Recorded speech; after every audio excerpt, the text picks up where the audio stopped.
এই রকম একজন নিম্ন মেধার অর্ধশিক্ষিত মুখ্যমন্ত্রীকে নিয়ে আমাদের চলতে হচ্ছে।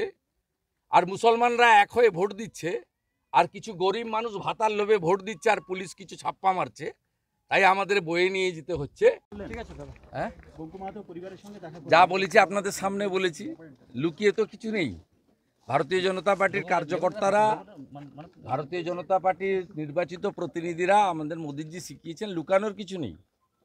শিখিয়ে দিতে হয় না, ট্রান্সপারেন্ট হইতে কাজ করি আমরা। মমতা বন্দ্যোপাধ্যায়কে লাশের রাজনীতি করতে হয়, আমাদের লাশের রাজনীতি করতে হয় না।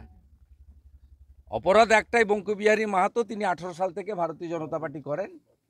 অপরাধ একটাই, এবারের নির্বাচনেও এই বুথ ভারতীয় জনতা পার্টিকে এগিয়ে রেখেছে। ডাক্তার সুভাষ সরকার আমাদের প্রার্থী ছিলেন, তাকে এগিয়ে রেখেছেন।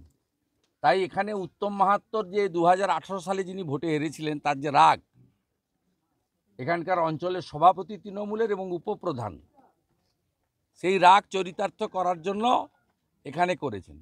পরিবার আপনাদের সামনে যা বলার বলেছে অন ক্যামেরা। 7 জন ছিল বলেনি, 6 জন ছিল বলেছে। 2 জন অ্যারেস্ট হয়েছে বলেছে, এফআইআর নেম বলেছে, আসল আসামি ধরা পড়েনি। এবং আমরা সকলে পরিবারের পাশে থাকার বার্তা দিতে এসেছি। তার পরিবার যাতে মোটা ভাত, মোটা কাপড় তাদের জোটে, তার জন্য ভারতীয় জনতা পার্টির এখানে 5-6 জন বাঁকুড়া জেলার এমএলএ, প্রাক্তন সাংসদ, জেলার পুরো টিম আমরা এখানে এসেছি। বিজেপি পরিবার এখানে এসেছি আমরা। সেকেন্ড, আমরা তাদের পরিবারকে সুরক্ষা দেব দল থেকে। সিসিটিভি ক্যামেরাও গেটে বসানো হবে, কারণ মমতা ব্যানার্জির পুলিশ যারা বালি চোরে অভ্যস্ত আর তৃণমূলের ওই ভোট লুট করতে অভ্যস্ত, তারা এদেরকে ভয় দেখাতে পারে। এমনি মৃতদেহ নিয়ে রাজনীতি করা হয়েছে।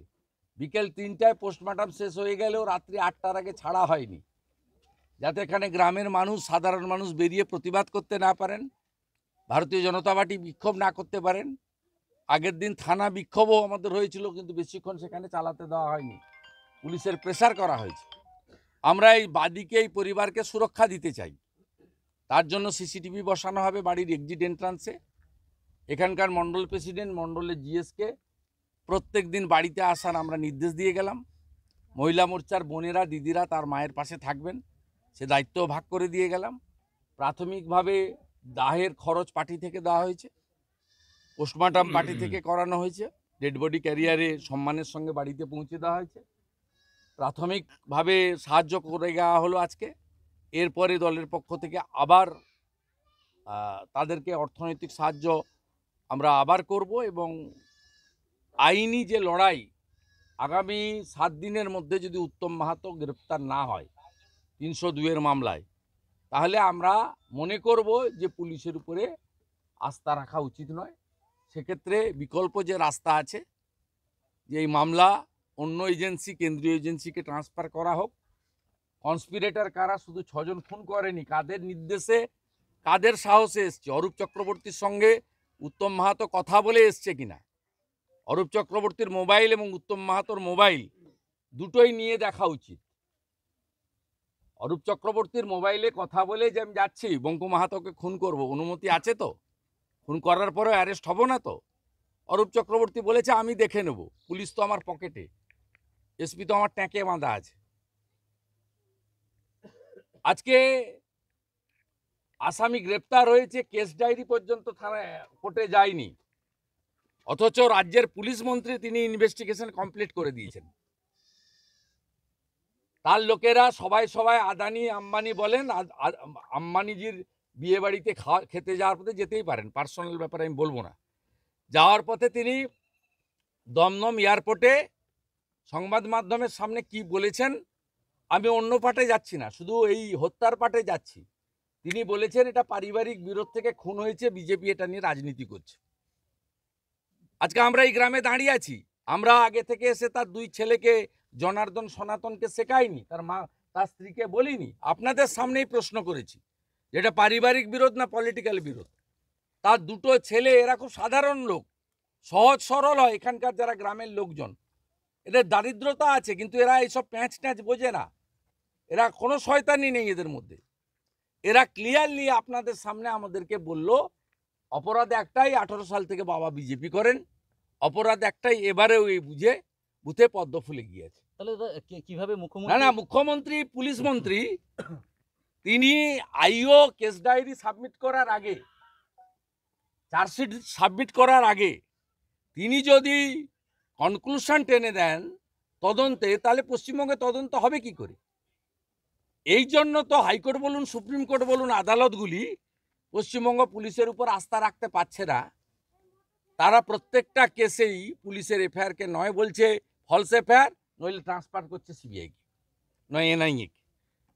আজকে পুলিশ মন্ত্রী তার 48 ঘন্টা ধৈর্য রাখার নেই, তিনি পাবলিকলি তার মানে জাজমেন্ট, ইনভেস্টিগেশন, পানিশমেন্ট, কনক্লুশন টেনে দিয়ে বললেন যে পারিবারিক বিরোধ, এর সঙ্গে রাজনীতি নেই।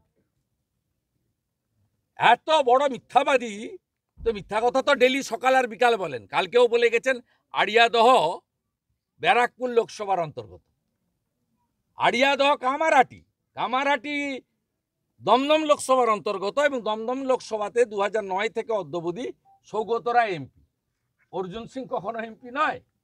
অথচ তিনি কালকে দাঁড়িয়ে বলছেন যে এখানে 2021 সালের ঘটনা এবং এখানে অর্জুন সিং এমপি ছিলেন। যে মুখ্যমন্ত্রী 13 বছর মুখ্যমন্ত্রী করার পরে আড়িয়াদহটা কামারহাটির মধ্যে আর কামারহাটিটা দমদম লোকসভার মধ্যে জানে না, এইরকম একজন নিম্ন মেধার অর্ধশিক্ষিত মুখ্যমন্ত্রীকে নিয়ে আমাদের চলতে হচ্ছে। আর মুসলমানরা এক হয়ে ভোট দিচ্ছে, আর কিছু গরিব মানুষ ভাতার লোভে ভোট দিচ্ছে, আর পুলিশ কিছু ছাপ্পা মারছে, তাই আমাদের বয়ে নিয়ে যেতে হচ্ছে। এটা দুর্ভাগ্য পশ্চিমবঙ্গ। শুভেন্দুদা, তৃণমূলের জোরে কড়া বার্তার পরেও কার্যক্ষেত্রে উল্টো ছবি দেখা যাচ্ছে। মুখ্যমন্ত্রী ইমেজ সেভ করার জন্য করছেন। 77টা মিউনিসিপ্যালিটিতে হেরে গেছেন, 74টাতে বিজেপি এগিয়ে, 3টাতে কংগ্রেস সিপিএম অ্যালায়েন্স এগিয়ে। 77টা মিউনিসিপ্যালিটিতে হেরেছেন, ইনক্লুডিং ক্যালকাটা কর্পোরেশন। 54টা মিউনিসিপ্যালিটি, 54টা ওয়ার্ডে হেরেছেন। এবং মুখ্যমন্ত্রী তার নিজের কনস্টিটিউয়েন্সি ভবানীপুরে 9টার মধ্যে 5টা ওয়ার্ডে হেরেছেন। স্বাভাবিকভাবে এই মুখ্যমন্ত্রী শহর এলাকায় শিক্ষিত সচেতন লোকের কাছে রিজেক্ট হয়েছেন, তাই তিনি ইমেজ সেভ করার জন্য এসব জিনিস করছেন। এর কোনো লাভ নেই। আমি এক্ষুনি আপনাকে বলতে পারি, হামিদুর রহমান বলে যে চোপড়ার বিখ্যাত এমএলএ, তার ছেলে চোপড়াতে একটা পেট্রোল পাম্প করছে তিস্তা নদী বুঝিয়ে। আমার কাছে ডকুমেন্ট আছে।